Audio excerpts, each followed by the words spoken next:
do I get it in early? Da, da, da, you know, and it's like you producing a bunch of projects. Yeah. Your experience, you're like, when an actor gets it in early, what ends up happening is I'm thinking about them. I'm comparing everyone to them, right? Bret got his tape in. It was really good. I like it. Now I just see Steve's tape. Is Steve as good as Bret? Right? Or do I like Bret more? Like, that's the thought process, correct? Yeah, exactly. Welcome to Get Scene Unscripted. I'm your host, Jesse Malinowski. We are going to dive into acting insights, meet industry pros, and master the business. Don't forget to subscribe and share. We're keeping you behind the scenes and ahead of the game. Hey, everyone. Get ready for an awesome, fun episode. This is Get Scene Unscripted, and I'm your host, Jesse Malinowski, here to join you on your actor journey for just a brief moment to help hopefully inspire you and motivate you a little bit, and maybe I think today possibly give you some new ideas and have you look at the industry maybe a little differently. And with that, I have a special guest in the house. Dude, I mean, like actor, producer, cinematographer. I mean, you really do everything in the business, Mr. Bret Newton. What's up, man? I have, yes. Hey, thank you. Thanks. Nice to be here. Great introduction. Well, yes. bro, I mean, and when I say this, I mean, so you, I know when you were in LA, you had your company LA Reels, and then you came here. You were also doing that here, where you would develop different, scenes for actors. Yeah, you've done like over 4,000 of those scenes. Yes, and now you're also working for Real Shorts, and you've done you're like almost at 40 feature films for them. I mean, it's bonkers how much stuff you've produced. Yeah. So with LA Reels, I still have that company. Never throw away a good brand. Definitely not, no. Yeah. But yes, I've produced 4,000 scenes in the last 12 years for actors, which is insane, here in Atlanta and LA. Now Real Short coming to Atlanta. I mean, that I was a contractor for Real Short for their very first show on the app. Son-in-Law's Revenge. So I actually shot that here with some great talent locally in Atlanta. Caitlin Chesna, Julia Clark, John. What is his last name? I don't know. John, you know your last name.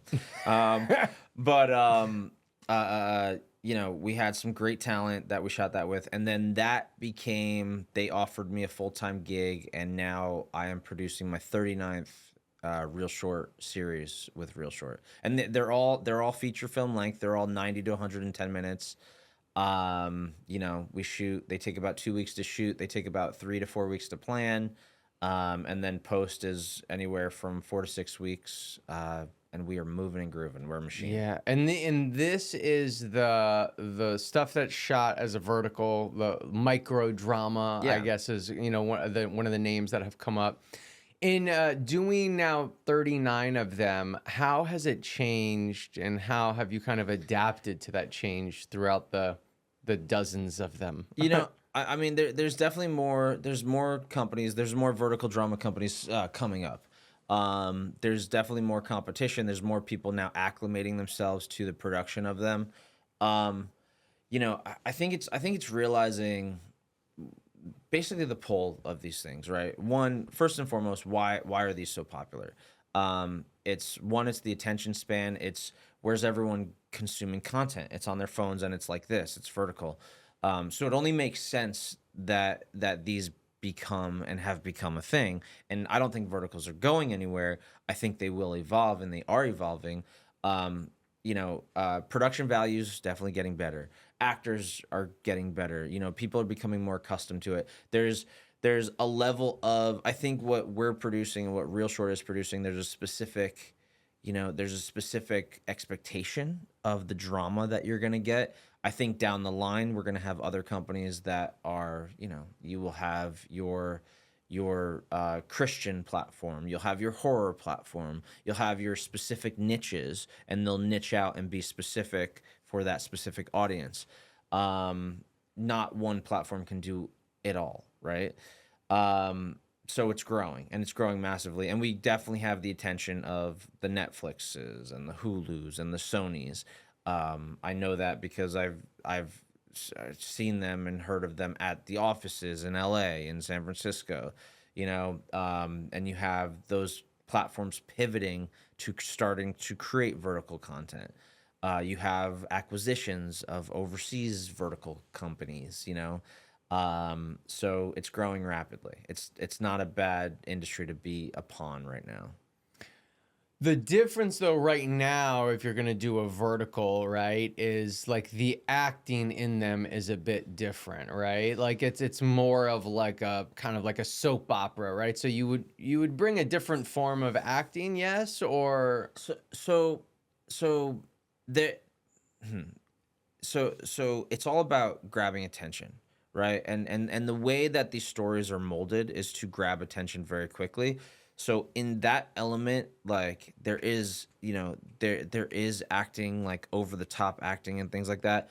But I think we're actually leaning towards a world of everything becoming more grounded. Mm. But because the stories are so over the top, being grounded in an over the top story and living true to that story may make it feel more over the top now. But like I know we're pivoting, we're definitely focusing a lot more on quality over quantity now, which I mean we were producing hardcore, and I think the entire company in general, but I think there's now a shift where, you know, there's a push for quality of these stories, and production. I mean, production is getting pushed, and the quality of people from production heads that we're getting on board now is kind of crazy, like who we're getting. As actors, um, I think you'll see the breakdowns of these characters, and you'll see there's a lot of over the top stories, and some of the stories are better than others, more so leaning towards getting better. right. But yes, there isn't an over the topness, but I think we're now leaning into a world of being grounded in the over the top world of it. If that makes Does that make sense? Yeah, no, I think so. Yeah. I think so. It's like, yeah, the at what the stuff that's happening is a little bonkers, but let the writing be crazy. Don't let the acting like be Yeah. crazy over the top. I think so. So is that what are you seeing for the actors that are auditioning for all of these different verticals and micro dramas? What are you seeing that actors are maybe missing? I mean, I think it's one really leaning into the script, and I mean, one thing I love to see from actors is give us that grounded performance, but then go for it. Like, give us something where you're really going for it. Go crazy, because like these are grabbing attentions, so like within that first 5-10 seconds, like grab us with your audition and engage us. I mean, I think that's true for any audition, but specifically for these verticals, and not just Real Short, but every vertical company. Like, you need to engage right away, you know. And I mean, like, that just shows, and then obviously you have to be the right type, for there's different types of characters in these, there's our heroines, there's our heroes, there's our villains, there's our the different types of characters, and I would say it is very character driven. We do have specific types, especially in our romance. And I'm not going to lie, in our romance, because there is a lot of romance and fantasy, we do have a lot of very pretty people for that, but like we always have room for everybody else. I mean, me, like I'm an actor, but I don't get cast as like the good looking guy. I'm usually the nerdy guy, or like, Right. right now I'm a lumberjack. So I don't know what's happening with me right now. This is what happens when you work a lot. So, right. This is what happens when there's 4,000 scenes and 40 feature films. Right, right. Exactly. So, but yeah. Okay, and I think lean. So in all the different producing that you've done, and also being an actor, what's one of the biggest lessons you have leaned from that, like from all the producing? Because there's so many different lessons when you are in different areas Yeah. in the filmmaking process. Which one is like one of your like favorite ones that you've learned that you've brought into your acting world? Well, that's interesting. Producing and being an actor. So being on both sides of it, right? Yeah. So like being an actor and being a producer. I mean, one thing I do, like I hate I always love getting right to the point as an actor, right? If I get an audition, I will strive to, one, get it in as fast as possible without compromising my performance. But that also comes with having that muscle like tight and ready to go, right? But getting it in and in front of people, I want to be the person that they compare everybody else to. That is always my goal. And like I look for that too. Like when we get tapes, like the first couple great people that come in, they're always top of mind. And now I'm thinking about them the majority of the time, you know? So without compromising performance, getting in my performance as fast as possible. Understanding, I mean, obviously, what, let me see what else. Well, actually, I want to like underline a little bit real quick what you just said, because this question comes up constantly with actors. Yeah. Well, do I get it in early? Da, da, da, and it's like you producing a bunch of projects. Yeah. Your experience, you're like, when an actor gets it in early, what ends up happening is I'm thinking about them. I'm comparing everyone to them, right? Bret got his tape in. It was really good. I like it. Now I just see Steve's tape. Is Steve as good as Bret, right? Or do I like Bret more? Like, that's the thought process, correct? Yeah, exactly. And so it's like that's something, so, to the actors that ask that question, right? It's like, well, you get it in when it's going to be best, obviously, right? Sure. But there's something to be said about, and I feel like these types of things don't come up in acting class, right? Where it's like, hey, how fast can you make this great? And that's a skill that you can enhance that will give you a better chance, that will make you better. Yeah. Because you want casting to be thinking about you as often as possible. If you're one of the first people that are the best, they will think of you more because they will compare you. 100%. Now, again, like this industry is everyone has their own process, and every casting director and every producer has their own process. So like sometimes also, producers wait, and we do this sometimes too, until all the submissions come in to even look at everything, right? In that case, then it really is about just being grabbed right away, and seeing what performance and what actor grabs you right away. And I'm like, and in order for any of that to work, you kind of have to think the same way on both. Get it in as fast as possible, be great, because you don't know which casting directors or which producers are waiting to look at everything or waiting to send everything over to their producers, but also, like, for instance, like we'll have sometimes when we hire our casting directors, we'll have them kind of be the filter, right? So they're literally looking at everything that comes in, and then they're sending us what we think are the best, what they think are the best. And then we'll ask for more options if we need them, and then we'll go back through that as well. So, but I mean, everybody's being seen. And I mean, I like when my casting directors send me every single submission, because sometimes I think that, maybe they don't have maybe they're missing something that we were thinking for outside the box, or especially when you're working with a new casting director, they have to learn the taste of the studio. And specifically for vertical dramas, there's definitely a taste. There's a specific type of actor that are playing specific types of roles in these vertical dramas, so like you have to work with your team, with your producing team, with the studio team, with your casting director team on who are the right actors. You know what I mean? So there is that too. So that's kind of two different tangents. Yeah, in producing these also, I feel like you have had to make the decision in utilizing the tool of AI. Has that come up, and are you using it? We've used AI before. For verticals, we've used AI to create race driving scenes. We've used AI to create monsters. We've used AI, co-joined with green screen. I would say we haven't used it as crazy. Well, we've used AI to create like stadiums and like audiences in stadiums. We haven't used it as crazy as like replacing actors with AI, but I think it's a great supplement, to enhance other elements.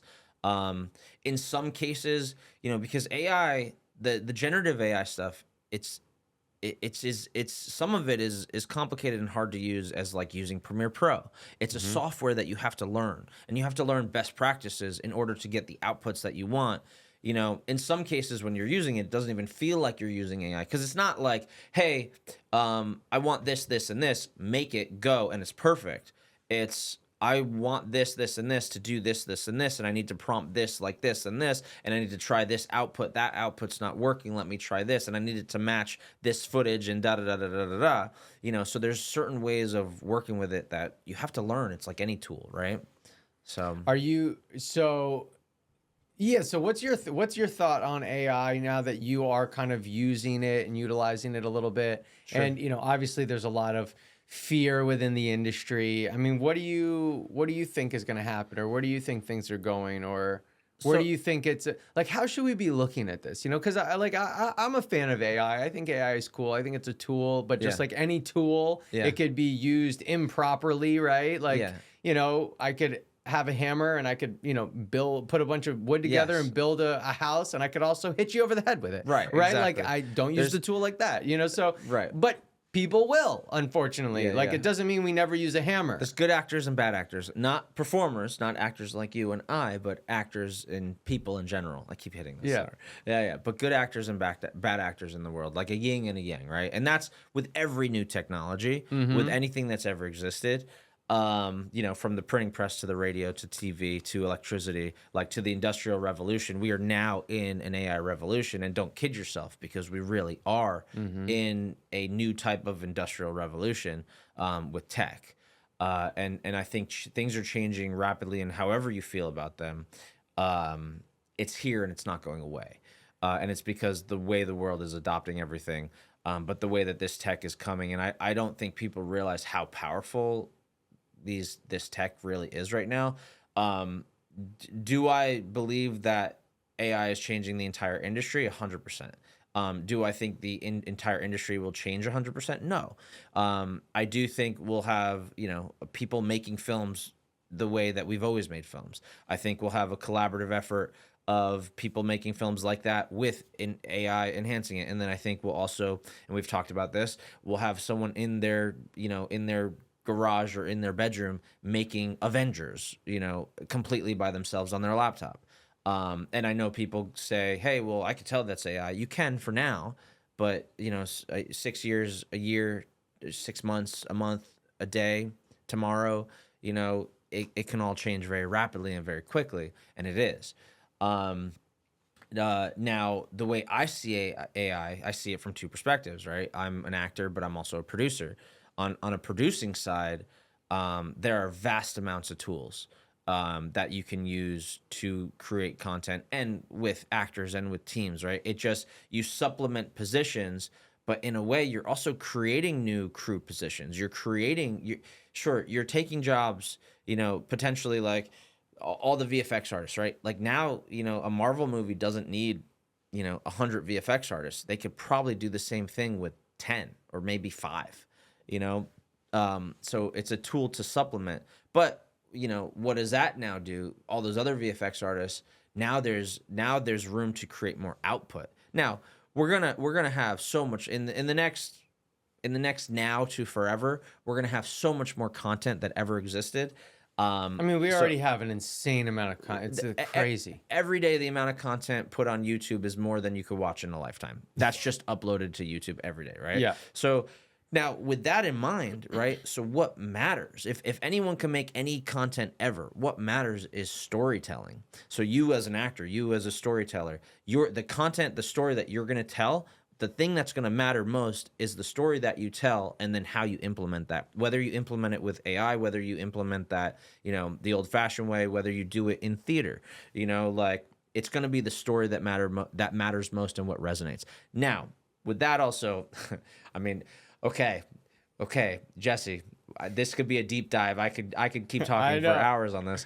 The whole idea of, what do I think is going to be the future? I think people are going to start in the future paying to meet in person again. Yeah. Because AI. So the internet created free education, right? AI has created free content creation. So if you look at it like that. You know, anyone anywhere is going to be able to create any content. How you create that, where you create that, what you create that for is going to be what matters. Now, also as an actor, right? So look at this as an actor. Now, as an actor and a producer, right? Put both hats on. I can take Midjourney, I could take Runway ML, I could take 11 Labs. I can take a story with 10 different characters in it. I can play every single one of those characters. With Midjourney, I can make the visuals and photos of each one of those characters. With my iPhone, I can then perform all of those characters. And then with Runway ML, I could put that photo that I created of that character in my performance, I can mold them together. And then with 11 Labs, I can make any voice that I want, put that voice on top. Now I have 10 different performances that are completely different characters, completely different voices.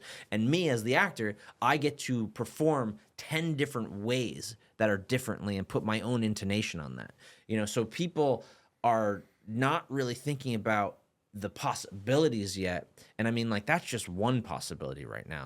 I mean, there's countless other numerous possibilities. And I mean, not just our industry, not just the TV, film, entertainment industry, but there's countless industries being interrupted as well. Oh yeah. So, I mean, pretty much all of them. Like, Yeah. like everything to a sense is going to be interrupted for Yeah. sure.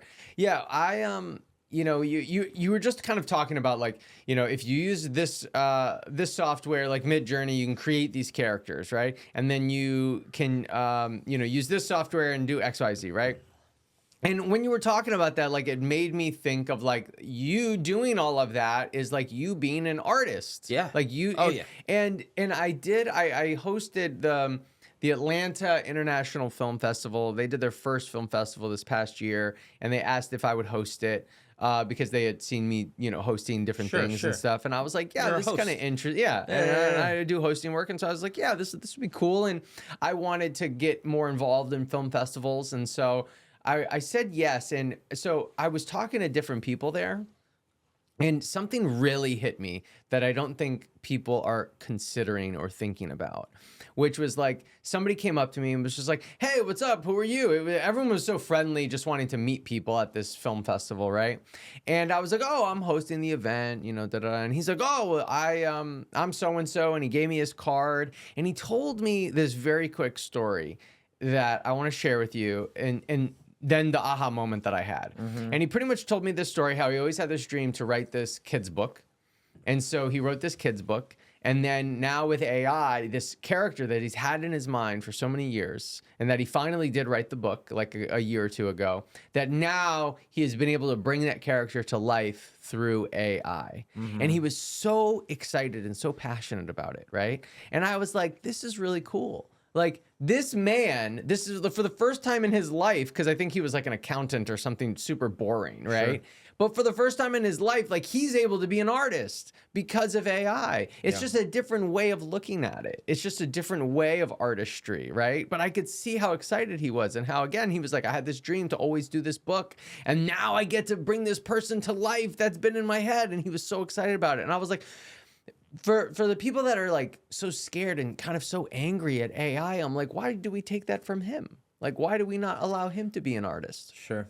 And I mean, look, there's people have a right to be scared and upset, but what I say to that is educate yourself, because I think most people that are scared and upset, first of all, you can't change anything if you're not educated about what it does.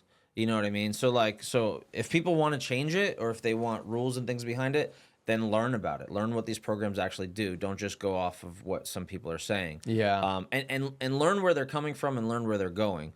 You know, my perspective is like, I think it's going to create a lot of opportunity. You know, and especially like if you're learning these things now, you know, there's gonna be a gap from people that don't use AI and are using AI, and not just our industry, but all industries. Like, I think it's not AI that's going to replace you if you're afraid of losing your job. It's people using AI that are going to surpass and replace you. Because you then become so much more efficient. You Yes. become so much more productive. Yeah. if you're utilizing the tools. Yeah. Now, hey, look, I'm also not against like just getting off of technology and going and living in Montana in the Yeah. woods, like, and fishing and cutting down logs and like living a natural, peaceful life. I mean, I moved to Peachtree City to have a little more peace, right? You know, like I get it, and like I hate being on my phone all the time. So wait, those are the options? Yeah. Either go be a lumberjack in Right, Montana, or you yes. got to get with AI. I'm getting ready for Yeah, that. you- yeah, exactly. And like, you know, like all I'm saying is that, you know, all I'm saying is that there's an opportunity here, you know, and like, you know, we're at a point in our life. Like, look, you had the printing press and electricity and the Industrial Revolution. Like, this is truly something like one of those in our time period now. And we are at a point in our lifetimes where we can seriously take advantage of a new opportunity and project the rest of our lives. You know, I mean, because it's going to project the rest of our lives, no matter if we want it to or not. You know, I don't know if that's like sounds like super serious or whatever, but I mean, it does, but I think you're right. I do think we're in like a time where that is a fact, that is true, you know, and I think, you know, a lot of people are normally scared of the unknown. Yeah, Right. So that's what this it is is. a big unknown, right? Of like what the future looks like in the next 3, 5, 10 years. Yeah. 20. I mean, dude, can you imagine 20 years from now? Dude, we're in a whole different world. We're in a whole, like, legitimately, because I feel like, you know, like the graph where it's like things are going up gradually, the and then all of a exponential sudden, growth. like, Yeah. and then it just skyrockets. Like, I Yes. feel like we're at the skyrocket moment. Yeah, like internet adoption or any new technology, but like technology is exponential, right? So like so that means that that this will go faster than anything has ever gone faster before. Now, with that being said, right? I'm not like I totally believe that artists, if they're using my performance, or if they're using Samuel L. Jackson's performance or Jesse Malinowski's performance, like I do believe that you should be compensated for that. Oh, for sure. And you know, but like that brings a whole nother level. Like, you know, you can make and I'm not against creating my own avatar and then letting that and then licensing that and then letting that make residual income for me. I'm not against that. In fact, I'm actively thinking about it and actively looking into it, right? Like the Tilly Norwood thing. Like the Tilly Norwood thing. I mean, there are apps like Synthesia, HeyGen, you know, I mean, CapCut. Now, with some of these apps like CapCut, you got to be careful because when you create your avatar in CapCut, they own that stuff and that's in their copyright. Right. Now, you as a smart person who runs your own business, as an actor who runs your own business, you know, you need to investigate this licensing. You need to read all that stuff. So what do? You take their license agreement, you plug it into ChatGPT, and you see what's good and what's not. You know, I mean, you use AI to monitor AI, right? Yeah. But I mean, like overall, like the argument is, you know, this AI shouldn't be training on my performance, or I should be compensated. Now, we talked about the idea of like I'm an actor, I watch an actor in a movie or on a play, and I get inspired, right? And that reframes my work. So how does that fit into the argument of LLMs watching content and learning and being inspired from that work? You know, and then also there's the idea, and I'm just putting this out there. I'm not saying it's right or wrong. But then there's also the idea now of like AI is now creating synthetic data and it's training on synthetic data, and synthetic data is data created by AI, you know? So now it's learning from itself by creating its own data, right? I don't know. It's crazy. It's Terminator. It's Terminator for real. Well, okay. Can I jump into the next part of this? Yeah. So Terminator for real, right?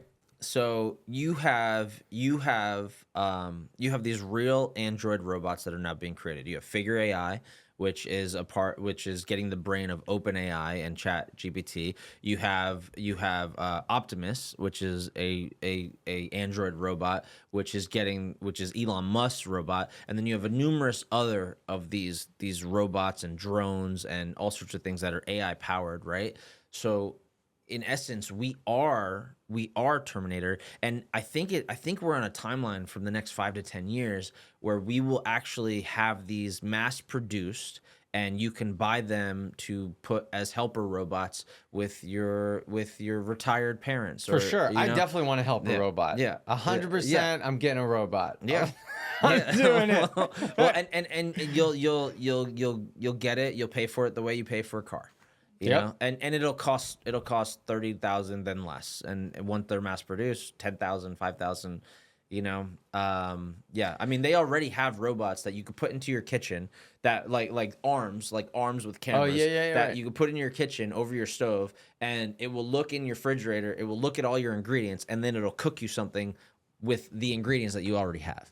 You Yep. know? Yeah. Yeah, I mean, I feel like probably that the average person listening to this is like, this sounds way too overwhelming. This is I can't deal with it. So let's bring it back. Let's bring it back real quick. Sorry, guys. I know this is us just being like, yeah, this is crazy. I can't wait to buy a robot. But I mean, when you think of you know, how, like, what do you think an actor right now should be focused on?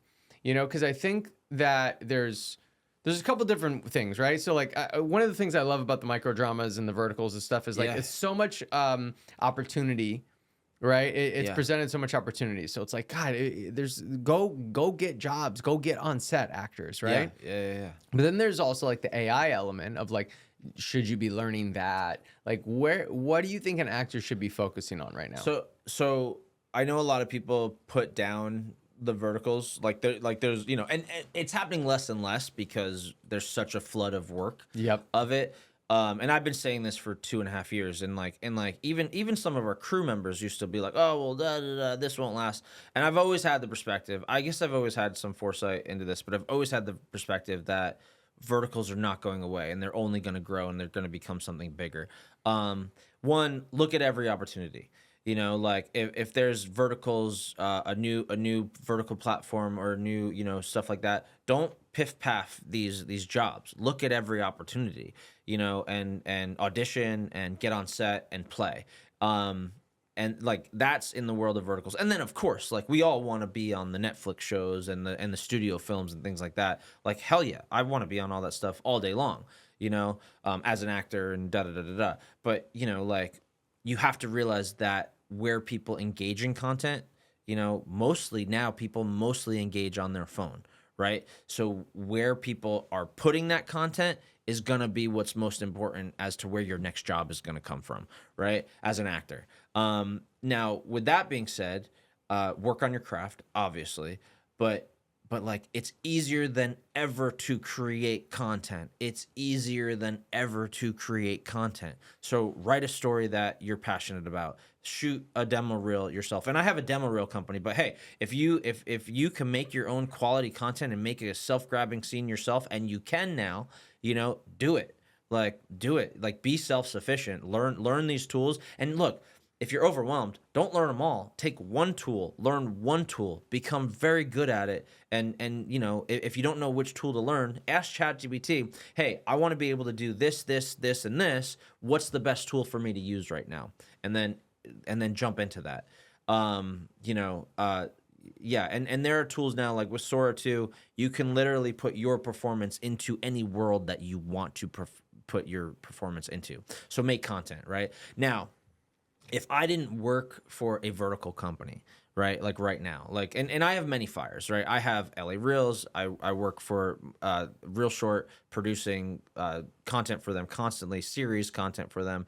And then I have a company called Rehearse Now AI, which is a supplement for actors to basically just rehearse. And that's just work the muscle, work the muscle, work the muscle. It's not an AI tool to replace you. It's an AI tool to supplement you and assist you to you plug in your sides, run your dialogue. That's it, right? If you want to use it as a reader in your tapes, so be it. Now, but with that being said, like, you know, the industry is evolving, and we don't necessarily know exactly where it's going. I don't think anyone knows exactly where it's going right now. So put the work in, keep the muscle going, and look at every opportunity. And, you know, something I always tell, like all my demo reel clients and actor clients and just actors I talk to in general, like I say this, I say, look, if you have an advantage over someone, whether like diversity casting is really cool, like they're casting a certain type of diversity, whether you have an accent, whether you're a tap dancer and have a skill. Use the heck out of that advantage now, because you never know when the industry is going to shift and that advantage is going to go away. Yeah. So use whatever. If you have a connection at CAA, but like don't be totally green. Don't be like a useless actor and be like, I just want to be famous, so I want to get into this. Put the work in and the effort in, and then take advantage of the advantage that you have, to create an opportunity to move ahead.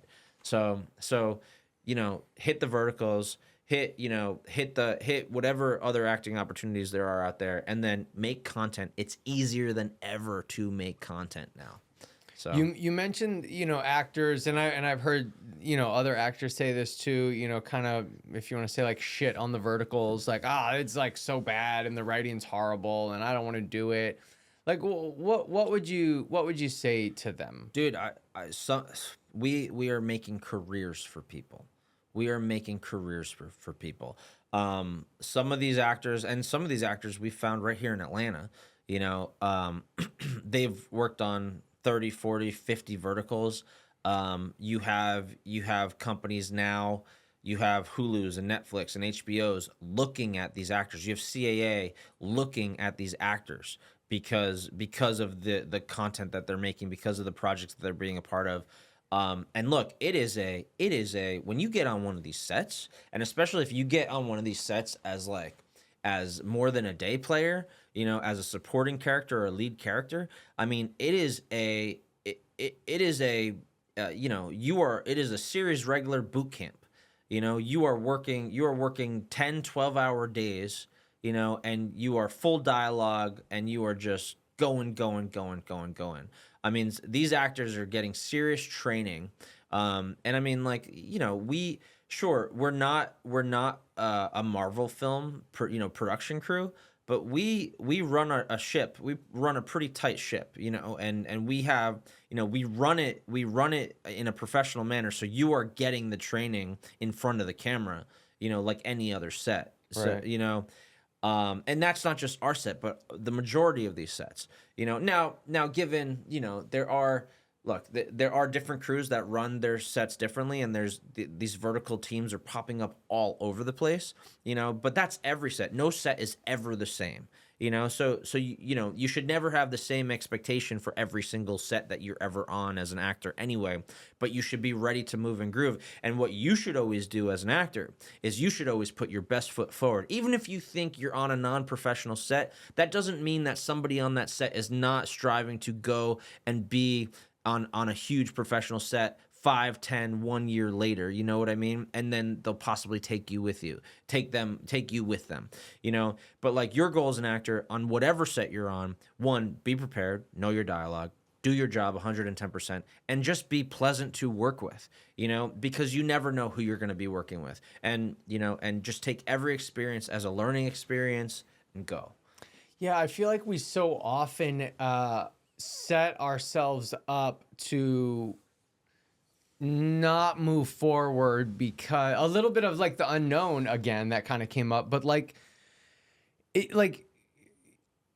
people are judging it based on like, oh, like these sides seem weird, or the title of like, my secret CEO lover's father, or what, whatever is a billionaire who I married his son. Yeah, and they're like, well, that sounds horrible, and it's just like. Right. Go get on set. Like, I wish when I was coming up, these things were going on. Sure. I'm like, I was doing bullshit student film things for free to try to learn and get experience, to try to build a demo reel and stuff like this. And it's like, you literally could be getting paid to like learn so much faster. Yeah. Like you have like, to me, I'm like, you have 3 options right now. If you're trying to like learn and grow as an actor, you can go pay money and take classes, or you can submit like a madman or woman and get on set and learn faster, but be paid for it. Yeah. Or the third option is do both. And I'm like, that's really what I feel like everyone should be doing. Like, why you wouldn't be getting on these sets and learning and growing is just baffling to me, because there's not a better way to learn than to actually do. Yeah, I agree. So with with the because you said it's like a series regular boot camp, which I really love. For the actor that's like, wow, that sounds really exciting. I want to do that. I want to get involved. How do they show you that they're ready? Because I think I found this to be true, that so many actors, and myself included throughout my life, right, think they're ready Yeah. and they're not, but they don't know it. They don't know it yet. You know, sure. I mean, there's the idea of like someone just saying, "Hey, I want to act and be famous," and then just try to get on set, like just to do that with no training and no idea with what to do. Then there's the people who like just to be famous or whatever, right? But then there's people who are maybe green, like green is the word like that we use that is newer and less experienced, right? So maybe they're a little greener, but they are so hungry, and I think the hunger matters. The pleasantries matter, like being pleasant to work with and work side by side, and someone who's willing to learn without being annoying but being attentive, and then put the effort in. I mean, that matters, especially with these. Like these are non-union, so we get green people, but we also get very experienced people. But then we get green people that become very experienced, throughout the workflow. You know, you as an actor, you have to want to be there first and foremost. You have to want to be there. You have to be willing to put the work and the effort in and go beyond. Like an actor on a vertical, or anything, I would say, but an actor on a vertical, like your job, and this happens a lot more than people think. And this is all sets, but like as an actor, if you're a day player and you have a couple lines or you're in a few scenes and you go on set and the director's not communicating with you, I mean, that's pretty normal on a network television show, because like you were hired because you're expected to bring something to it, and that's your job. And if no one communicates with you, then you're doing just great. You're bringing something, If someone communicates with you and collaborates and tells you something, it doesn't mean you're doing bad. It just means now you're getting some collaboration, right? But being able to bring something, being able to make a decision and a choice, and that's so cliche. Like everyone says, "Well, make a choice, But like, there's a reality to that. Like when we watch the audition tape, like we can tell whether you're just, hey, I'm here, I'm an actor, versus, hey, I'm here, I'm an actor. Like I'm passionate and I'm ready to rumble. There's a choice there. I made a choice to be bland and not give a crap, and I made a choice to be excited and passionate. You know, yeah, I don't know. I don't know if I'm answering this question. Well, I mean, I guess it might just be in the audition, is like, how does an actor that like wants to be the lead and they're like, okay, this seems like an easier way in, right, to the series regular world, is like, I'll go try to be a lead on one of these verticals. How do they show to you that they're ready? Or is there red flags you've seen where you're like, oh, went with them and we're like, oh shit, they were not ready? So the best way to say it is be professional. Have a professional perspective going into these verticals, right? No matter what. And like I said, like you might land on a set that is awesome, like one of my sets, or one of these sets that maybe is a little crazy and maybe a little bit more like just the budget's not spent in the right ways, or a little more hectic. But always represent yourself the way that you want to be seen, to be represented moving forward in the best career that you want for yourself, right? Now, getting in, like, I mean, we are, if you see vertical auditions for Real Short or Drama Box or any of these, submit to them. Submit to the roles that you are right for. Play these characters, your portfolio, like to get you in, obviously, like anything, like your portfolio, your headshot is going to be the number one thing that gets you seen, for us to pay attention to your resume and to your reel to call you in for that audition, right? Because like, especially for these, I mean, we are getting hundreds and thousands of submissions for these, now we have, at this point, especially in Atlanta, like we, doing this for 2 years, I have a pool of actors that I know that I love. And every so often, I'll see new actors start submitting to the character types and the arcs that we're looking for, you know. But I would love to see more new actors submitting to those. Like I think, you know, take the chance to submit yourself. We love seeing self-submitted actors, you know, not just waiting for your agent to submit. We love agents, don't get me wrong, but it is so much easier to work directly with the actor than it is to work with a middleman. You know what I mean? Yeah, unless you're privileged and Jacob and Corey, because you guys are the best. So, and Carol Shaganall, she's awesome. We bring in a lot of her people actually. Nice. Yeah, but like her as an agent, like get the right representation too. Get the right representation that's going to see these, like if they pay $125, $250, $300, $400 a day, you know, get the right agent that's going to say, hey, like it's not that much, but let me give my clients an opportunity to say yes or no and to get on set and to work a little bit. Be clear with your representation. If you want to do these, let them know that you want to do these, because not all reps are going to submit you because they're going to see, oh, $125, I'm going to get 10%. Like, that's nothing. It doesn't matter. Like, they work for you. Ask them, say, hey, I still want the opportunity to go out for these. Right. You know? Now, red flags. I mean, you can definitely see crazy people, you know, in auditions, and you know, like crazy people. I mean, there's definitely crazy people out there. I mean, we're an artistic endeavor, right? And you know, the biggest red flags are when we give instructions for taping and people go way crazy and they're not paying attention to that whatsoever.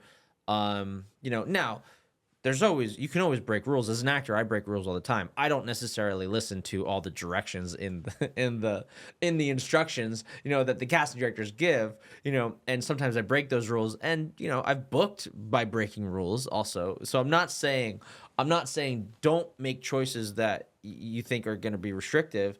But what I'm saying is, you know, if you know the industry, if you've had enough experience, you know what's basically acceptable and not acceptable. Well, you got to learn the rules, respect the rules. Then it's when you can break the rules. Then you but can you break have the to rules, really, yeah, yeah. truly like understand them and respect them. I think understand why they are there. Yeah, and then yeah, that's yeah. when you can maybe go a little outside the lines there. Yeah. I'm trying to think of like any specific red flags. I mean, you know, You're like, everyone's crazy, but you know, because we're in this. But then there's a certain level of crazy that we can't let. right. Yeah. Right. Well, you know, I mean, yeah, I don't know. I mean, it's typical human red flags, you know.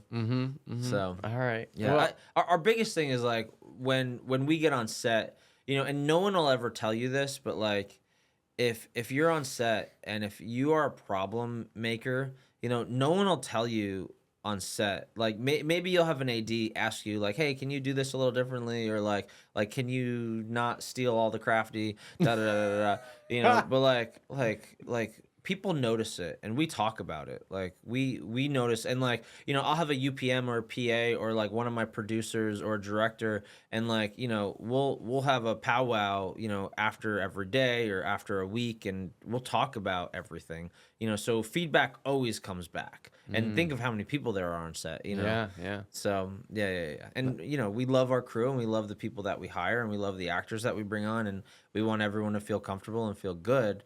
So part of that is getting that back end information, you know. Yeah. Well, Bret, believe it or not, we've already arrived to our spotlight sign off, which is 10 questions, 5 questions, 5 questions to end man. strong. Because I feel like there's so much more that we could be talking about within the micro dramas and within AI with you as an actor. Yeah. So you know, we'll already have to have you back. But 5 questions to end strong, man. Question number 1 is, what's something you're super grateful for today? My wife and my family. So I have a 3-year-old and a 1-year-old, and my wife is an amazing mother. I love that. I love it. Yeah. We could have talked about that. There's so much balance talk we could have talked about. There's no balance. There's no balance. There's no balance. I love balance. I love that. Yeah. Yeah. We need to talk about balance. There is none. There's none. So there's nothing to talk about. Question 2 is what film, movie, or TV show do you feel like changed the trajectory of your life?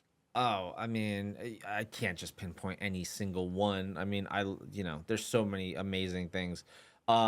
an amazing movie. It's a foreign film called Amores Perros.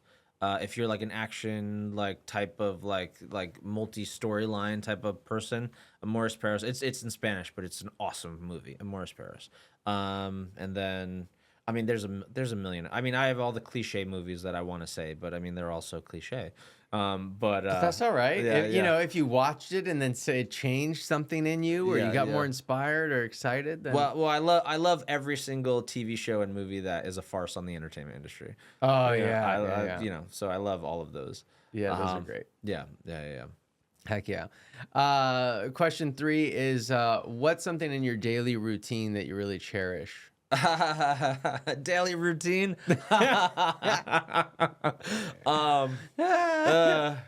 It's a good question.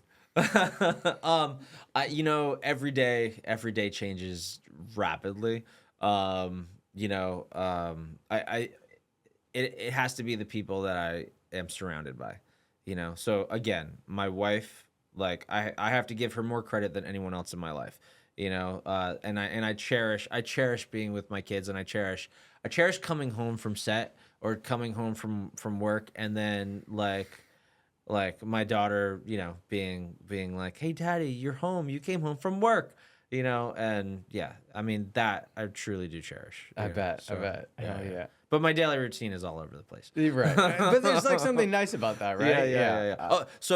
But okay, moving to Peachtree City, every day I drive back from Atlanta and drive back to going to Peachtree City. And this is not a plug for Peachtree City, although you should all move there and get a golf cart. I love going home. I love going home.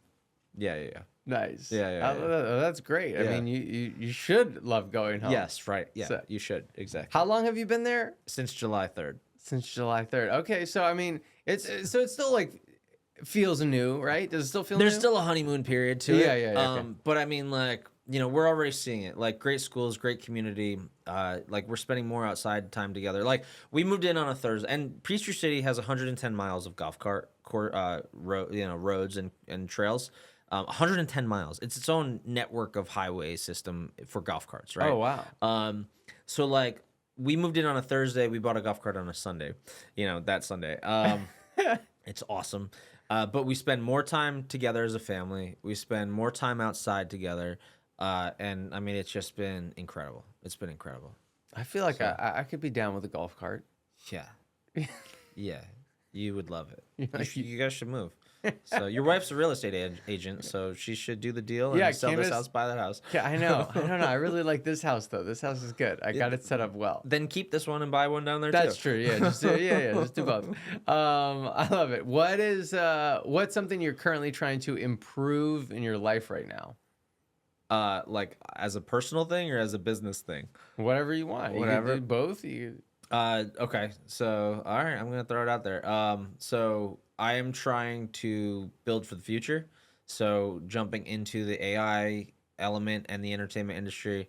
I have a web app called Rehearse Now AI. Yeah, tell us about it. And I mean, this is not an app to replace actors. It's an app to work and coincide with actors. You throw in your sides, you pick which character you want to read as, and it will literally read dialogue. It will listen to you, it will respond, and it will read dialogue back and forth and just go. The idea is work the muscle. So, Nice. so, and then that will grow, that will build, that will get better. The tech is growing and building and getting better, you know, as we talked about, and all the possibilities. Yeah. But that will, you know, the goal is to see that grow and become something, and it'll probably become something even more than what it's being planned to become right now. Well, So- yeah, I mean, we kind of talked about it before we started, but it was like, you know, you tried something else that didn't necessarily Yes. work out, but then that transformed That into pivoted this, into you know, this. and Yeah. you know, who knows, there might be another pivot or Yeah. or you know, obviously this gets built upon. Well, I think, yeah. So originally it was Weekly Audition, which transformed into Rehearse Now AI. I think what I mean when this transforming, I think like we'll soon be adding, you know, features like, you know, you can do your self-tape right within the app. You can change the voices. The voices will become more interactive. It will become more responsive.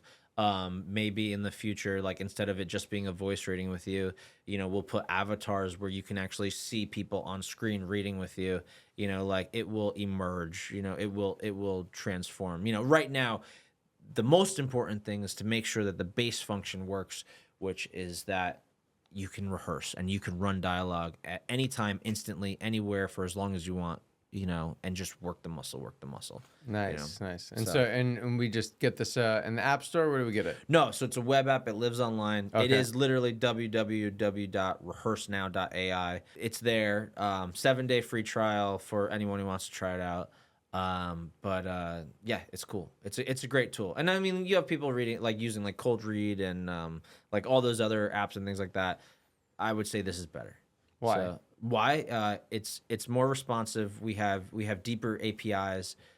We have more things that we're initiating, and I think between the two of us, like it's me and a partner.